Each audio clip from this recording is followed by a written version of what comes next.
Right, a very good afternoon to everyone who is joining us today for today's webinar. Welcome to another session brought to you by VLAN Asia. And before I start, I would just like to remind everyone, as always, if you've not actually followed us on social media for the updates on the upcoming webinars as well as content, do follow us on Facebook by just clicking on the link which is located on the Q&A section, or you can actually go down to VLAN Facebook and search us up at VLAN Asia, or in LinkedIn, VLAN Technology Center Berhad, and follow us.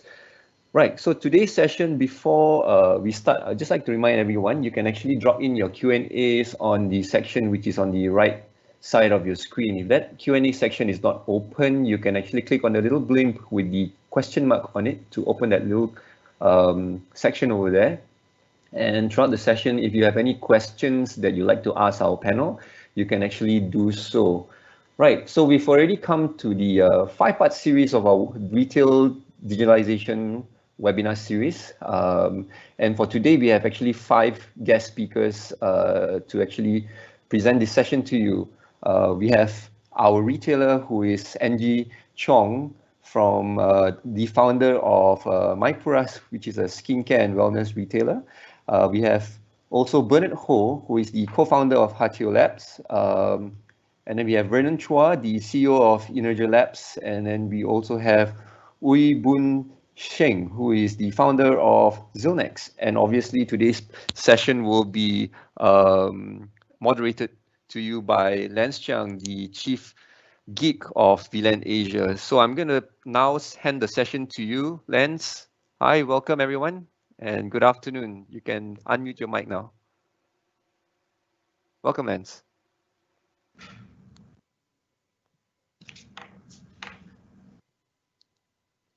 Yes, go ahead, Lance. Sorry, actually, your mic is on mute still, Lance. Can you? Okay. No, I think it's probably on mute. Okay, cool. Right, okay, cool. Okay, thanks everyone. Thanks, Norman. Thanks for tuning in to our final round of our retail digitalization series. This is part 5. So in case you missed any of our previous sessions, right, you can actually check them out at vlan.asia/blog. That's where we post all of our past webinars. It's almost 50 of them now already. Mainly talk about digitalization and some how-to videos as well. So you go there for some learning. So these days, more than ever, we should be not just looking about digitalizing our business. We should also be automating as much as possible. We want to try to reduce cost. As always, digitalization isn't just about turning an order form from a piece of paper to an online form. It's actually more like changing an entire process with technology. Be it changing your physical tail to a cloud-based host to reduce reliance on hardware, having a warehouse management system, maybe, making your data work for you with analytics, embracing a CRM to centrally manage all of your customers, your company's social media engagement, your customers, or just changing your method of communication with your customers. So because people these days like to use WhatsApp, they like to use Facebook, Twitter, Instagram, a lot of different channels. So how do you manage all of that? So continuing our final discussion today, we've got a few people here, as Norman mentioned. First and foremost, we have Angie, that goes among the towns. And runs a small little retail store called Puras, selling wellness products like essential oil, skincare stuff. She's been a retailer for a while now. She used to handle a lot of international fashion and beauty brands over the past 3 decades.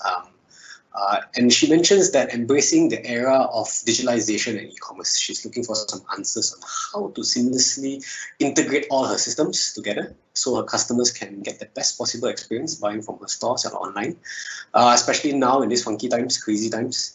We've got Bernard from Hatio Labs, a cloud-based logistics solutions provider. Boon Cheng from Zilnex, an enterprise cloud-based point-of-sale solutions provider. Vernon from Energy Labs, a cloud-based point-of-sale analytics solutions provider. HubSpot wasn't able to make it today, unfortunately, but we'll still be discussing CRM in the show as well. So welcome to the show, folks. Angie, you're going to be in the first, you're in the spotlight today. So what's your outlook on the retail industry in Malaysia? What's your perspective from a brick-and-mortar retailer? Of course, currently it's a very tough time. Overall, the retail landscape has dropped anything from 50 to 70% depending on which category they are in. And if they are in retail or spa category, the drop is about 90%. So we see this trend to continue as long as there is conditional lockdown or conditional MCO. But the good thing is, in every dip that we have seen, whether it was 100 years ago with the Spanish flu or all the previous crises, the very good thing during crisis is that, number one, there are always opportunities during crisis. Number two is that after each crisis, the surge, the comeback is a lot stronger than before the crisis. So that's the good thing about crisis. So this is a very painful one. It may last till end of next year or even beyond that. But after the crisis is over, the surge will be a lot better. Okay. How is Puras coping? How is Puras coping? Okay, my category is slightly different. Puras category is slightly different from many other retailers.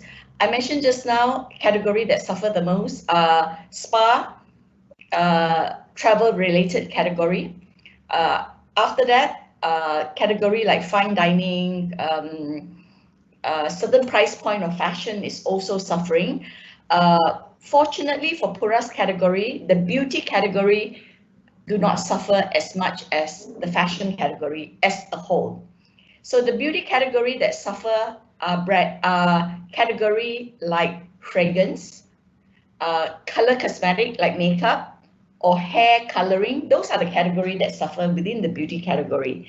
Skincare category in beauty in general do not suffer that much. And for the category that I'm representing, we have a slight edge over the normal skincare category is because the current pandemic is a pandemic to do with health. And people are therefore more conscientious about health and health related issue now. The category that I'm in is natural healing, is wellness because it's essential oil, and skincare is clean beauty skincare. It is to do with non-toxic and non-carcinogenic, meaning it doesn't have potential of causing cancer. So my angle is more a health related angle, which put me at a greater edge or advantage as compared to the normal skincare category. As a start, the skincare category is not that badly affected as compared to other category, but I'm also in a skincare category that is able to deliver the health promise, which is beneficial for the current pandemic. Yeah. Sounds like you have quite a number of products that probably literally fly off the shelf. Yes, like the hand wash, like the sanitizer, and yeah, those categories as a whole is really very much in demand. Okay, let's dive down a little bit into that. So since everybody's talking about digitalization, right? Bernard, what's the first question do you think you can ask Angie when it comes to managing her inventory that's flying off the shelf? Well, I mean, I don't want to make this sound like a sales pitch, but I think very quickly is, and from our experience is, you always start with your as is lah. You know, like how you're managing your inventory right now. What is exactly your challenge in the inventory? Is it the inbound? Is it a put away? Is it the outbound? I noticed that in Puras, you guys do sell over the e-commerce and your own online shop. So then you have to talk about your consolidation and all that, you know, and how your inventories are being consolidated. So yeah, so if we can study stuff as is, you know, I think it will also make this conversation a little bit more substantial. What is your as is and where are your challenges in terms of inventory? Because inventory is always the the way I look at it is always inventory is always the main point of your single source of truth, your revenue and everything, right? And then of course you talk about retail, then you have the point of sale, right? And then you talk about your back office and all that. But yeah, so if we can start from inventory, like what is your current as is and where are your challenges? What did you mention? What did you say? SE. What does SE stand for? Oh, as is, AS is, as is means your current situation, so there's the as is and to be, right? So your as is your existing current, how you're managing it, what are your challenges in Puras? Yeah, let's stay with that first before we talk about solutions after solutions, because there's just too much solutions out there right now, right? So Angie, so I suppose the first question that he's asking is, what are your current pain points when it comes to inventory management right now, to manage your inventory? What is your problem that you see yourself facing right now? Okay, so currently as a whole, because our system is not fully integrated, so that's number one pain point that we have to ensure that because we have online, we have retail, and we have back end, which is part of the warehouse management system, which manages inventory as well. So our systems are currently not fully integrated. Just want to explain a little bit about that. A lot of retailers start business with first spending on areas that we can get revenue, right? Therefore, we don't really invest much in system. It is always piecemeal. That's normal. But there come a point we need to ensure the system is fully integrated. So my pain point, number one, is system not fully integrated. Secondly, the analytics that I currently have by using the IRS system does not provide aging. The system itself does not provide aging of inventory. So in managing inventory, it is not only about do we have enough stocks to sell, what are your best sellers and all that. So that those are very, very basic. But the system must allow aging analysis of the inventory, which the system that I'm currently using does not provide that. And that's very, very bad because what is in the system is that, yes, you may have stocks, but your stocks does not worth the price that you bought, your landed cost, because the inventory has aged significantly. And there must also be a function that allow depreciation of the inventory. Yeah, so those are dealing it into a slightly deeper area in terms of inventory management. Bernard, is this something that Hatio will be able to address? Well, I mean, if you ask a technology company whether they are able to address, every technology company will tell you yes or no. Yes, they will say yes. But really, is where your challenges is. I hear you in terms of system based, but what about operations? Do you think your operations currently is optimized? No, because a lot of things are done manually. In terms of merging the data from different systems. You know what a retailer like is that when you press a button, there's a function that, yeah, Vinon is smiling. Yeah, that's what we wish for, right? When you press a button, the data is automatically generated. Yeah, so it's not only myself. Many retailers out there, we either don't analyze our data because it takes too much time to patch the various data, to download, to manually upload it or key in. So we don't analyze it because too much time needed to put the data together to analyze. And very often retailers end up sweeping all the things that they don't want to see under the carpet because they don't have the tool to analyze it. Vernon, sounds like you have something to say about this. Right. No. So I'm just curious because I'm just trying to visualize it. Right. So Angie, do you guys currently run your own distribution centers or is it outsourced fulfillment? How is your fulfillment like right now? Fulfillment is done in-house. Okay. So you have your own warehouse, your own distribution centers. Yes. We have our own warehouse, our logistic, and we work directly with the logistic providers such as GDEX, Lalamove, and all that. So do you call that? Vernon, you seem to have something to say about data analytics. What do you have? What's your thoughts? What are your thoughts about that? Oh, no, actually, I was smiling because I completely understand where you're coming from in terms of, we understand that retailers in general, F&B operators as well, right? You guys are very, you're bogged down and very busy about just keeping your operations running, making sure you have the staff on hand, both staff, STAFF, and staff, STUFF, on hand in order to run your businesses. And the last thing you always want to do is the last thing you want is complex systems that you have to negotiate with in order to get the data that you want or to run the functions that you want. So I definitely, when you said that, I smiled because we all want that button where we just press it, everything is done, and they bring us a cup of coffee, right? No, and I think that's absolutely fair, and that's absolutely except for the coffee bit lah. That one I'm not sure. Maybe in the future, version 100.0, that coffee will be made for you as well.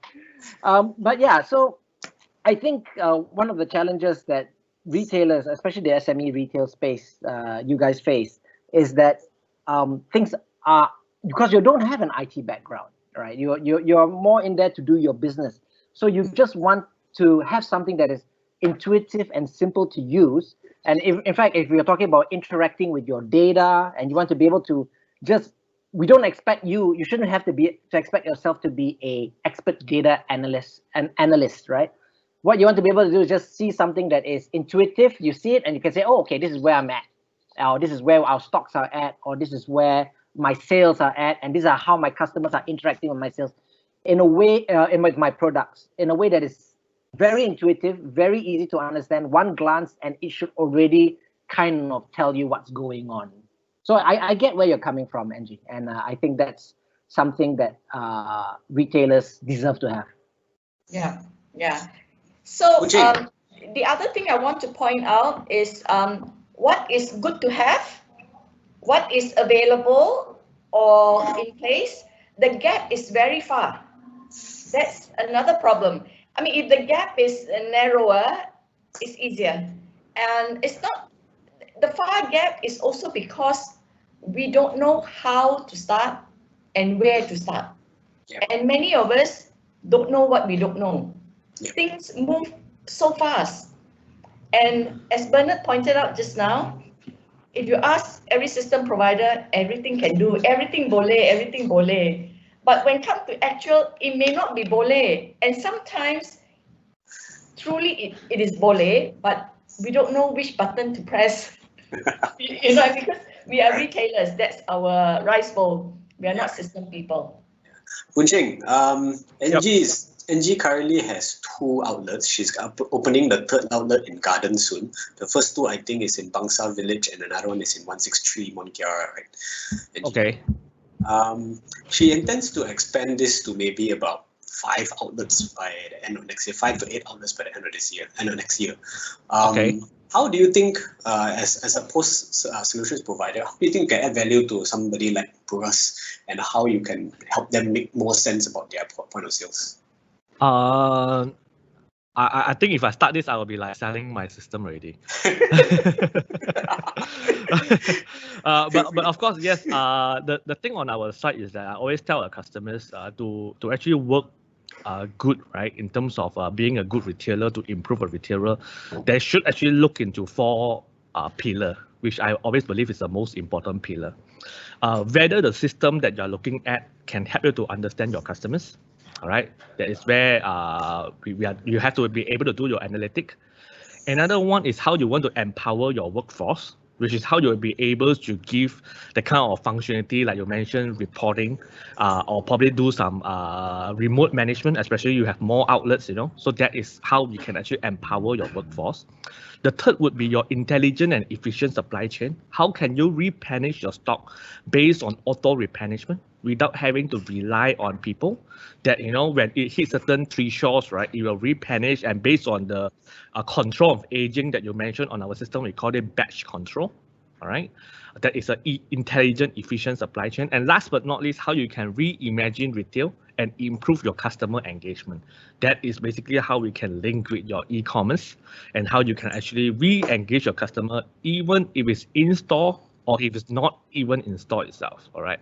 So to actually better gauge what you need, right? If you always look at these four main pillars of, we call it intelligent retailings, right? Then you can roughly gauge what are the functionality that you are lacking of and how you want to address based on these four pillars. This is like the golden rules for this moment of time. You know, if you can actually handle these four things very well, you are definitely growing retailing.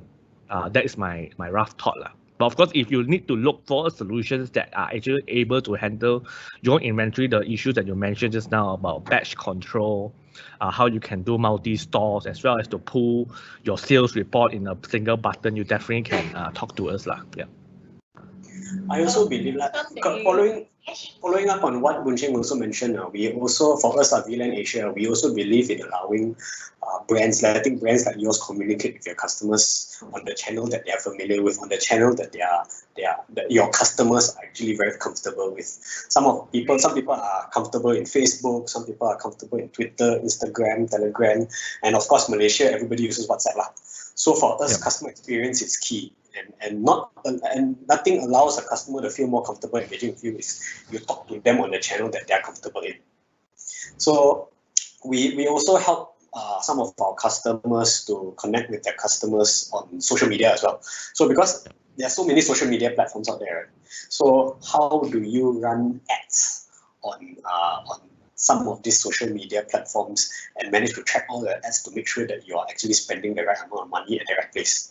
How do you know whether or not this ad is actually making more money for you than that ad? So things like A/B testing. So systems also can help you with some cloud systems can help you with managing your social media ad spend, A/B testing, and such like that. So. And a lot of times, especially at times like this now, what we're doing now is that we're actually just educating people. Like right now, it's retailers. We're actually educating people on how to digitalize businesses, right?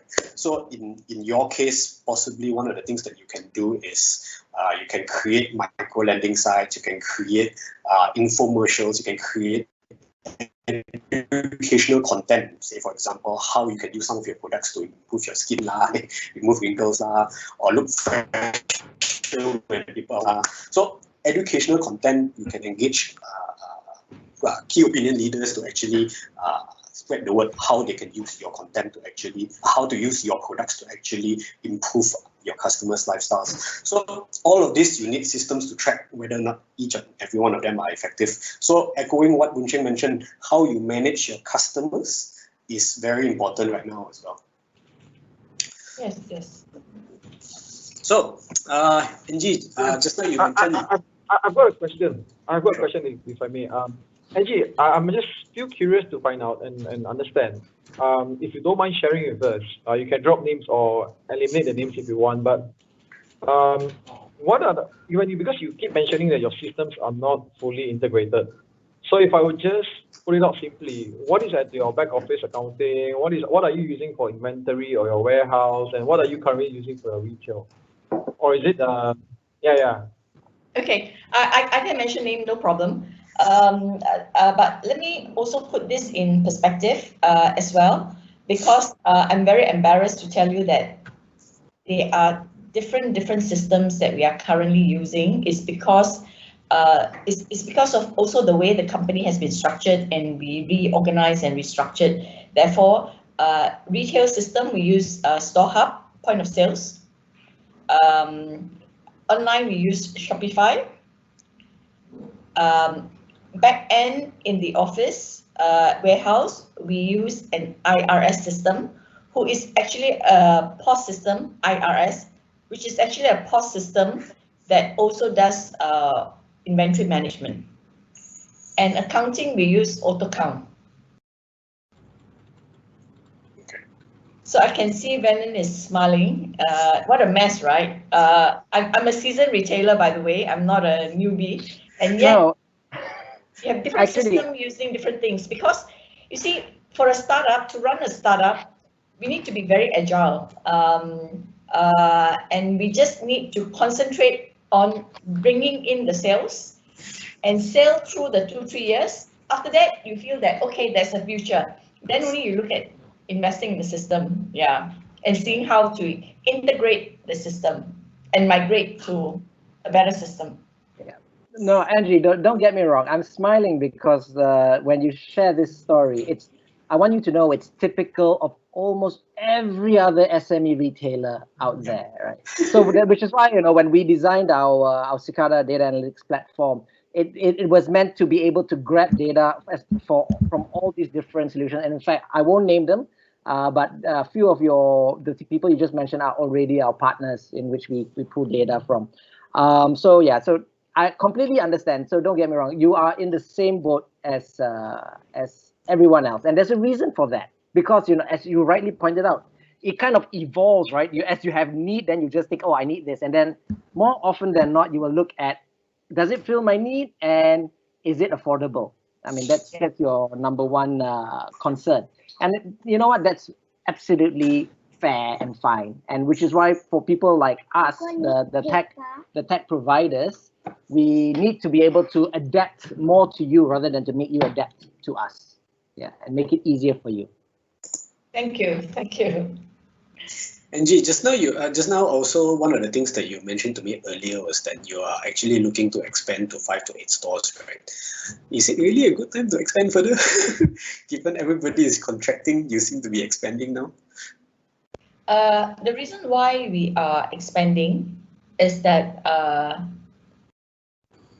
real estate is a lot more affordable now as compared to during the peak time. During the peak time, not only everybody have to queue up for space, it is also very expensive.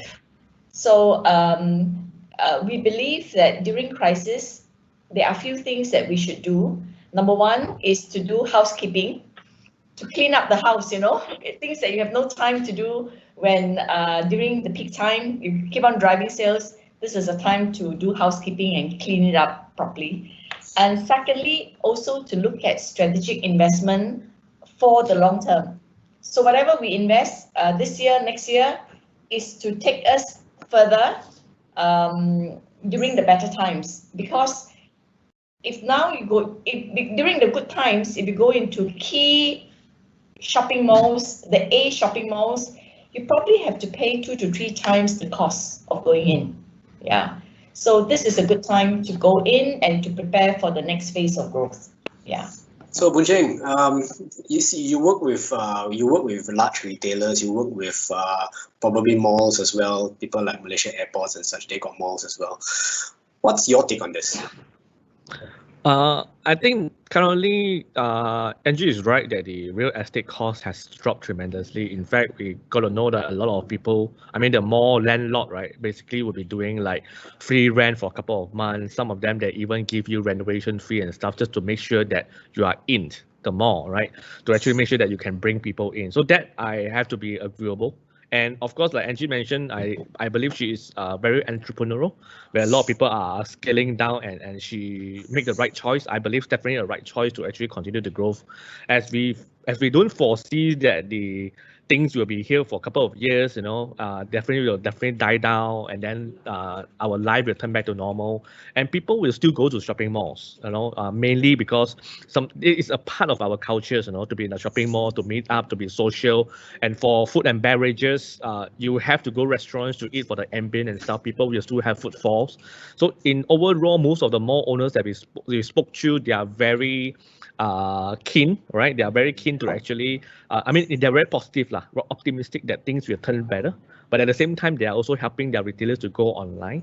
So I will believe that it's actually a complementary, online and offline. So nothing will just go. A lot of people telling me I can close all my store, I just move to offline only. I don't think that will work. You definitely need to have a certain level of branding and stuff. I believe what Angie is doing is correct. You see, I could see it so clearly. Every consumer, irregardless of age group, whether they are in their teens, they are in their 20s, 40s, 50s, they are already doing online, offline, online shopping. They go to the shopping mall, they touch, they feel, and all that. Then they Google or they go to the website to check certain things. They may buy it physically in the retail store. They may not buy. They may go to a cheaper website and buy whatever. So customers, regardless of what age, what kind of cultural background, they are shopping online, offline, offline, online. Where they buy online or offline, it is a mix depending on individual comfort. But they are getting information from the phone. They are getting the experiential retail from brick and mortar physical stores. So that's something that nobody can stop, and customers ultimately make the decision because they pay for it. So let's say 5 years ago, or maybe about 8 years ago, retailers was trying to not to do online. They want to do online, they fail in certain things, they didn't feel comfortable. So they were like, they didn't want customers to go online. But you didn't want, but customers know how to get online. So you might as well have your QR code, let them scan, because they are going online, offline, offline, online. Yeah. And it's customer's choice at the end of the day. Yep, customer experience is always king. So Boon Cheng, Zionex actually has something to has a offline to online and online to offline solution as well, right? Something to do with. Yeah. So what we do on our site is that we always put ourselves Zionex as the core in the middle that handles for retailers, and then we allow APIs, and that is where data analytic comes in, as well as warehousing solutions comes in. But more importantly, we also integrated with other partner solutions, which actually integrate with all the marketplaces. So the main idea is that you will have one single point of truth, where all your sales will coming into the same place, as well as you are actually able to update your quantity in a live manner. Just like if you have 100 of these items, right? When you post it to these marketplaces, you definitely wanted to post 100, even if it's 3 marketplaces, because you don't want to have a loss of opportunity. But the ability to update when one of the marketplaces had a sales, right, is very important. So when one is sold in one places, the rest have to update it 99, 99, and 99. So that kind of ability to actually automate the whole process will actually give the advantage to the retailers, whether it's online and offline. Cool. Okay, we're running out of time actually. So Bernard, final words. How do you think Puras can start, and what's the first thing they need to do if they want to engage you? What do you think you can offer them, and what do they need to do? This is a sales pitch? Sure, go ahead. No. I think I mean, in all fairness, I think I would really want to take the approach of understanding more of Puras business first, because to rightly put it is that when Hapyo, because for us Hapyo, we're basically based out in Seoul in Korea, and when we came here 2.5 years ago, it was really all about the mandate of helping local SME digitize. 2 years now into the game, have we fully understand the local SMEs across Southeast Asia? No, I think we are about, I would say I'll put myself as we're about maybe 40 to 50% there, 50% if you're lucky. So even listening to your story today, Puras, Puras, listen to your story today, Angie, I'm also learning quite a bit, and I think I would like to keep on that manner, because I mean, today is the day where everybody sells everything to everybody, right? Even if you look at the 3 of us or the 4 of us here, or maybe between Boon Cheng, myself, and in a year, right? I mean, it does what it does. A software does what it does, right? But I think what really the key that holds to this is one that would seek to understand first and not say, hey, this is my software. You know how the last generation buys software in a box, right? You just go to the computer shop, get a box, turn around, look at the specification. Now the key generator code is inside the box. So and then there's a CD and all that, right? But times have changed, right? And there's just so many options out there. It's not only Hapyo, it's not only Zionex, it's not only Energia Labs. It's so many things that does the same thing. There are 101 other guys out there who does analytics, right? There's 101 other guys out there who does what Boon Cheng does. You know, and there's 100 other guys who does what I do. So I think the important thing really is how, because knowing that you are on I'll take it as you're on the growth stage. 2 retail outlets starting over Shopify. Now you want to grow it further. You're taking advantage of the current situation to say, hey, let's go and grow our retail points, right? So it would be, I would say that we will, if there's a chance for me to pitch to you, it will be, hey, let's sit down, let me understand better where you want to grow, what is your current point, because at the end of the day, what you want to do really, your focus is, I want to sell essential oils. I want to make a good brand out of this, and I want to focus everything on this. I don't want to worry about logistics, like how Werner put it, right? I don't want to worry about logistics. I don't worry about my inventories. I don't want to worry about my data and all that. All this has got to be at the back, right? The front is, I want to be a damn good sales, and I want to build the brand called Puras, the essential oil, right? So I think not until we get there, is really no point, because pitching a WNS, say for example, pitching a wealth management software to you, is the same as 10 other companies or my closest competitors pitching their management software to you. And then you're going to have like, okay, at the end of the day, you're going to have like, okay, this is 5 proposals. All 5 also can do, this one can do aging, this one can do batch picking, this one can do big pack ship, this one can do M&A, also can do what? So who do I work with now, right? I think it really is the guy that will, those guys that will basically help you grow to your next milestone, your next major milestone, like how Lance put it, 8 retail outlets, fully integrated systems, right? And you no more worry about, in fact, if they can actually, if the vendor or the partner can even take on your fulfillment, even better. You don't need to worry about pick, pack, ship. I mean, come on. You are R&D essential oil. Sell essential oil. Don't worry about the rest. Don't bother training the warehouse guys. Don't bother training the logistic guys. Whether GDS is going to pick up, whether DHL is going to pick up. That's all irrelevant to you. You focus on essential oil. Make the best essential oil. Go win the market. Yeah. So that's what I would say. Yeah. Cheng? Yep, I do agree with what Bernard has mentioned. We definitely have to go into details to make sure that, we can sell 101 things, but whether it suits what NG business or not is definitely something that we need to map the requirement. I always tell our customers, yes, we are cloud-based, I take a lot of opportunity to sell you things. You probably love it when I say because it's a sales pitch, but eventually whether you like it or not, you stick with it or not, it will boil back down to whether it's suitable for you. If it's not suitable for you, after 3 months, you just stop me, right? I probably make losses, rather than I go in and sell you something that you actually have to use it eventually. So our idea is simple. We always talk to our customer, test us first. We give trial, we need to understand, we do user acceptance tests to make sure that it fits your requirements. It actually solves your problems, your pain point before we move to the next stage. Yeah. So that is always on our side. That is our take. Yeah. You have to try it first. Yeah. Boon Ching, how long is the trial period normally?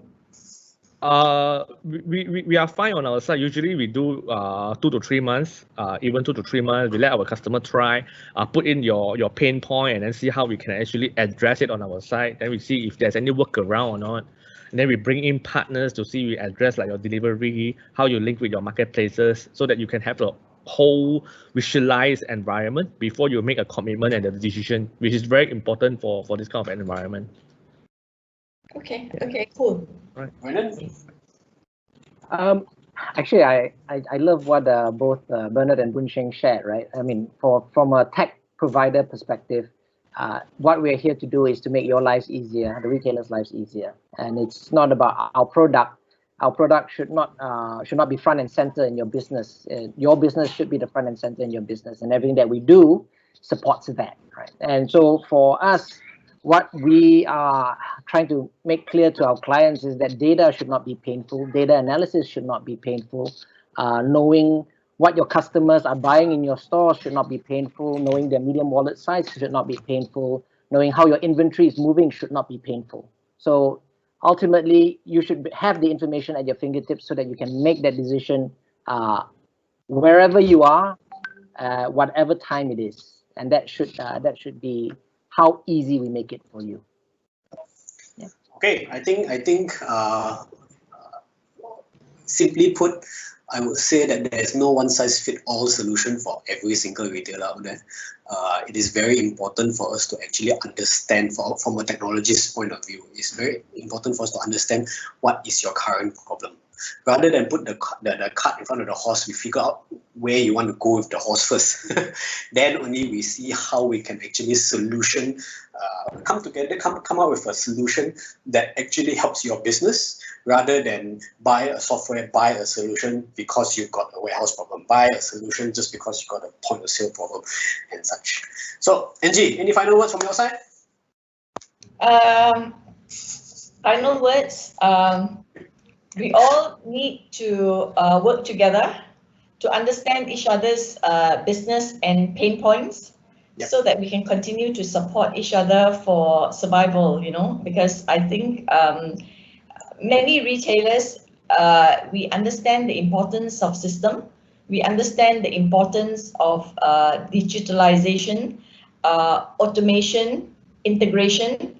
Understanding the importance of all this is one thing, but embarking into it, believe me, is a scary move, because we don't understand, we don't see it. Retailers are people that need to see, need to feel, need to touch. That's typical retailers. So when we can't see it, we can't touch it, we don't understand. Although we know the importance of this, we know the importance that we need to digitalize, we need to integrate, we need to automate, we know it. But so it has been 10, 20 years, we know this, yeah? But it's scary to embark on it. It's easier to just do it piecemeal. It's not understanding the process, not understanding the system. And of course, the other thing is cost. Being able to go through a trial period of 2 to 3 months, like what Boon Ching mentioned, is great. So it has been a good session. I learned a lot. But as I said, to take bits and pieces into different system is easier. You need it, you just do it. It's this cost, okay, bite this, do this. Take small bites. But to take a big bite, go into a fully integrated system is something that need a bit of time. Yeah. This is where we can hold your hand. This is where this is our role. Our role here, 4 of us here in this room is actually here to help you, the retailer, to actually go through this journey. That's why it's not a one size fits all. We can't design one solution for you and replicate this across to everybody else. We can't do that. Every single retailer has different requirements. Every single retailer has different needs. So we are here to actually handhold you, make sure that you reach where you want to go. Thank you. Okay, I think that's about all the time we have today. Let's go into Q&A. Norman, do we have any questions so far? Not at the moment. I don't see any questions coming in because this I think it's more of an informative session, Lens. So I guess people are still curious to find out what solutions they would require. Yeah. So anyway, that's the end of our session today. Thank you very much for tuning in. Thanks for indulging me for this webinar, Angie, Vernon, Boon Ching, and I think I myself learned a lot as well, because to be very frank, I never put myself in the shoes of a retailer before. I never put myself in the shoes where I actually have to worry about people coming into my store. And it can be quite scary, but here we are to actually help you guys try to digitalize, try to survive and also thrive in this trying times right now. Okay, that's all the time we have today. Over to you, Norman. Right. Thank you, everyone. Thanks, Angie. Thanks, Vernon. Thanks, Bernard. Thanks, Boon Sing, for joining us for today's session. Thanks, guys. We'll catch up again soon, definitely. So for all those of you who are still with us, if you still have questions or you want to find out more on how you want to digitalize your business and you want advice, you can always drop us an email at sales@vilan.asia, and we'll be very happy to get in touch with you guys and share with you all and understand more on your problems and also give you all some solutions on digitalizing your retail business. You can also call us up, there's the number on the screen, or you can also WhatsApp us, right? At the same time, I would appreciate it if you can actually scan the QR code and also give us your feedback on the webinars, and we will try to improve as much as we can for the next session. Right, guys, so thank you so much for joining us for the past 2 weeks, 5 part series of our digitalization webinar. We will catch you guys soon. In the meantime, stay safe and stay healthy and have a good week ahead. Thank you, everyone. Thank you, Thank you, guys. everyone. Thank you. Thank Bye-bye. you. Bye. Stay safe. Thank Stay you. safe. Bye-bye. Stay on, Right. stay on. Yeah.